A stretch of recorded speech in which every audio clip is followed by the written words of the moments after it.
हाँ जी, तो दोस्तों कल से ना सोशल मीडिया पे एक बहुत बड़ी खबर जो है वो सर्कुलेट हो रही है। एक बहुत बड़ी खबर है जिसके ऊपर चर्चे हो रहे हैं, लोग हैरान हो रहे हैं कि भाई क्या ये सच है या झूठ है या क्या है, मतलब किस तरह की ये खबर है। तो बहुत सारे मुसद्दका जराए से ये इतलात मिल रही हैं, मतलब बहुत सारे ऐसे जराए जो कि हमेशा सही होते हैं, उनकी तरफ से ये खबरें आ रही हैं कि भाई बाबर आजम जो है उनको दूसरे टेस्ट मैच से रेस्ट दिया जा रहा है या ड्रॉप किया जा रहा है या कुछ भी उनको जो है वो किया जा रहा है। मतलब ये कहा जा रहा है कि बाबर आजम को दूसरा टेस्ट मैच ना खिलाने पे गौर फिक्र किया जा रहा है।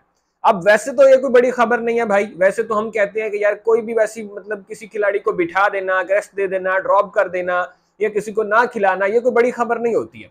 एक तो भाई ये खबर बड़ी इसलिए बन रही है क्योंकि जिसके बारे में बात की जा रही है वो बाबर आजम है। खैर, दूसरी वजह उसकी ये है जो कि मेन वजह है, जो कि हम कहते हैं कि भाई एक सीरियस वजह जिसकी वजह से ये खबर जो है वो थोड़ा ना ऐसे हमें खटक रही है, वो ये है कि भाई पाकिस्तान के कप्तान जो हैं शान मसूद, उन्होंने जो कल प्रेस कॉन्फ्रेंस की है उसमें तो कहानी वो कुछ और कह रहे थे। उसमें तो वो कह रहे थे कि भाई बाबर आजम को हम ड्रॉप नहीं करने वाले, हम तो बल्कि इसको किसी मैच में ड्रॉप नहीं करेंगे, कुछ भी हो जाए हम ड्रॉप नहीं करेंगे। तो जहां पे एक तरफ ये बात हो रही थी, जहां पे एक तरफ प्रेस कॉन्फ्रेंस में आके हमारे कप्तान सब ये कह रहे हैं कि हम ड्रॉप नहीं करेंगे, तो ये खबरें कहां से निकल रही है कि भाई उनको ड्रॉप किया जा रहा है और क्यों निकल रही है और ये खबरें क्यों फैलाई जा रही हैं। और जहां तक ताल्लुक है हमारे हेड कोच साहब का, तो हेड कोच जो है जैसन गिलिस्पी, वो तो बिल्कुल बाबर की सपोर्ट में है। वो किसी तरफ से ये नहीं कह रहा कि हम बाबर को रेस्ट देंगे या बाबर को बिठाएंगे या ये करेंगे वो करेंगे, ऐसा कुछ नहीं हो रहा है।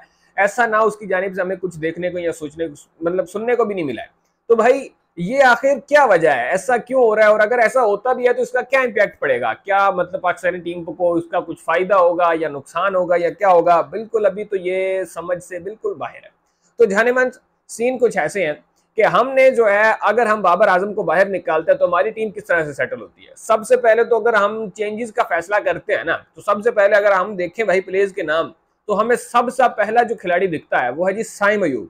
हमें साइम अयूब को इस टीम से बाहर करना होगा अगर हम चेंजेस करने जा रहे हैं। अगर हम चाह रहे हैं कि अगले टेस्ट मैच में हम बहुत सारी चेंजेस के साथ जाएं, तो फिर सबसे पहला फैसला जो आपको करना होगा वो करना होगा जी साइम अयूब। साइम अयूब को टीम से निकालें, इमामुल हक को वापस लेकर आए, क्योंकि ना तो साइम अयूब जो है वो टेस्ट क्रिकेट खेल रहे हैं, ना उनका टेस्ट क्रिकेट खेलने का कुछ मूड नजर आ रहा है।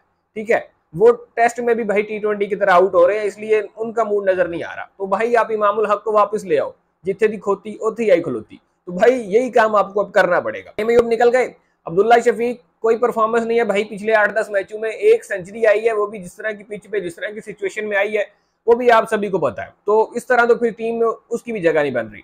फिर आते हैं जी शान मसूद साहब पे। शान मसूद जो कि 4 साल के बाद 150 रन उन्होंने बनाया है और उनकी बल्ले बल्ले हो रही है जी। शान मसूद ने ये कर दिया, इंटेंट दिखा दी, वो दिखा दिया, ये कर दिया। इस तरह तो भाई अगर परफॉर्मेंस की बात करें तो शान मसूद की भी जगह नहीं बनती, लेकिन जी कप्तान है, कप्तानी के कोटे में आप खिला दें उनको। आगे जी बाबर आजम, बाबर आजम को आप कह रहे हैं जी आपने रेस्ट देना है, ठीक है भाई आप दे लो बाबर आजम को रेस्ट। आप बाबर आजम को कहो भाई ठीक है तुम बाबर आजम को बाहर बिठाओ, तो उस नंबर पे किसको खिलाओगे?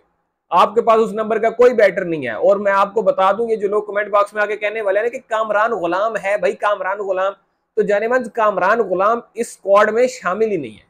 कामरान गुलाम को अभी अभी बुलाया गया है मुल्तान टेस्ट के लिए, ठीक है, अभी अभी मुल्तान में उसको फिटनेस टेस्ट देने के लिए बुलाया गया है। इसके अलावा कामरान गुलाम इस स्क्वाड का पार्ट नहीं है। तो हम उसी की बात करेंगे ना जो स्क्वाड में होगा। जो बंदा स्क्वाड में नहीं है हम उसको कैसे कंसिडर कर लें कि भाई बाबर आजम की रिप्लेसमेंट आएगा, वो आएगा, ऐसा होगा वैसा होगा।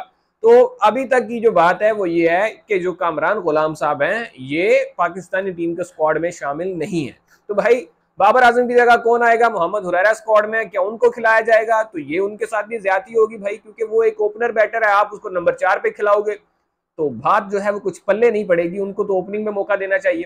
खैर जी, उसके बाद अगर आप बात करें मोहम्मद रिजवान की, तो फिर तो ये भी कहा जा रहा है कि रिजवान की भी परफॉर्मेंस ठीक नहीं है। मतलब ये भी बातें सुनने को मिल रही है कि भाई रिजवान साहब की परफॉर्मेंस भी उस तरह से नहीं लग रही, तो फिर उसकी जगह आप किसको, सैफी भाई को खिलाओगे? सैफी भाई को खिलाओगे तो भाई परफॉर्मेंस तो सैफी भाई की भी वैसे ही है जैसे रिजवान की है, बल्कि रिजवान तो चलो थोड़ी विकेट कीपिंग बेटर कर लेता है भाई, कैचेस वैचेस पकड़ लेता है, फील्ड में थोड़ा एनर्जेटिक रहता है। सैफी भाई का तो जरा वो भी मसला है भाई, कहीं कैच छूट जाते हैं तो कहीं कुछ प्रॉब्लम्स हो जाते हैं, फिर मुल्तान की गर्मी भी है, सारी चीजें जो है वो मैटर करती हैं।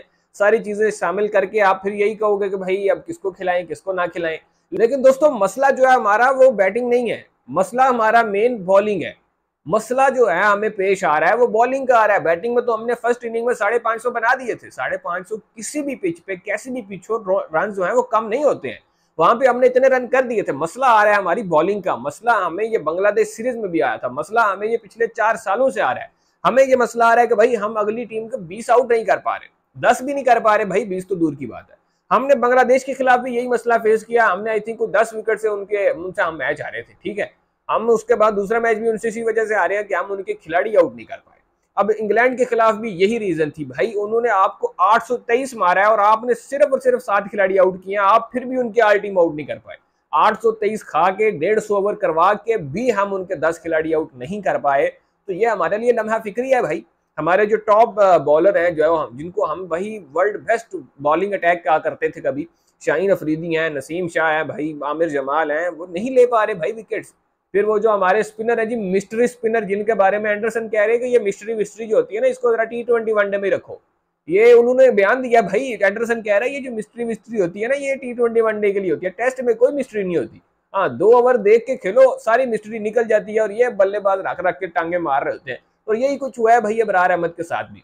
174 रन उसको पड़ा है। तो मतलब आपके बॉलर किसी काम के नहीं है, आप बॉलर्स की रिप्लेसमेंट लाओ भाई, बैटर्स को रिप्लेस करने का कुछ फायदा नहीं है। बाकी बाबर आजम को रेस्ट जोर देनी है तो भाई हम तो साथ हैं, हम तो कह रहे हैं कि बाबर आजम को रेस्ट दे दो। मैं तो कह रहा हूँ बल्कि 2-3 सीरीज तक रेस्ट दे दो भाई उस बंदे को, उसको भेजो यार, उसका थोड़ा दिमाग फ्रेश हो भाई। ये जो जिस तरह की ये गंदे किस्म के माहौल में वो रह रहा है ना, इसमें उससे परफॉर्मेंस नहीं होगी।